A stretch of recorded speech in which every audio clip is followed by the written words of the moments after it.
નમસ્કાર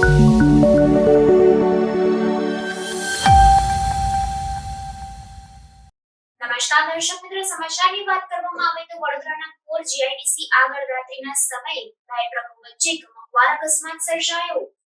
વડોદરા શહેર સહિત જિલ્લામાં અવારનવાર અકસ્માતોની ઘટનાઓ સામે આવતી હોય છે।